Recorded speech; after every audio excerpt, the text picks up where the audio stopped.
Hello' everyone, তোমালোকৰ বাবে এটা গুড নিউজ দিবলৈ বিচাৰিছোঁ আৰু হয়তো এটা দুখ নিউজ নিশ্চয় তোমালোকে হয়তো যিসকল অসমৰ কেণ্ডিডেট আছে সেইসকল হয়তো পাইছা।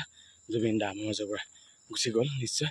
তাৰপাছত বহুত দিন প্ৰেক্টিছ কৰা নাছিলোঁ, ভাবিলোঁ আজি তেওঁ যি শেষ কাৰ্য সম্পন্ন হোৱাৰ পাছত অকণমান দৌৰোঁ।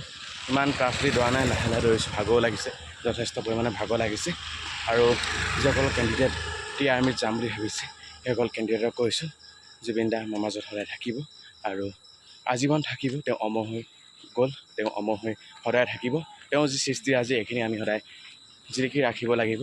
তেওঁ নক্ষত্ৰ সদৃশ হৈ আমাৰ মাজত জিলিকি থাকিব আৰু আমি তাৰ লগে লগে আমাৰ যি কৰণীয় কাম এইখিনিও আমি কৰি যাব লাগিব।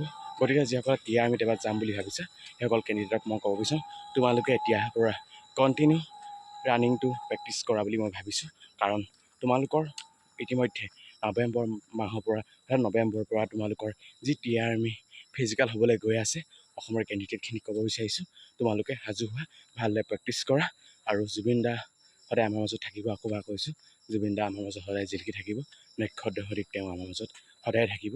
শেষত সকলোৱে জয় জুবিন দা বুলি ক'বা আৰু লগতে তোমালোকে ফিজিকেলৰ প্ৰেক্টিছটো ষ্টাৰ্ট কৰি দিয়া। ধন্যবাদ।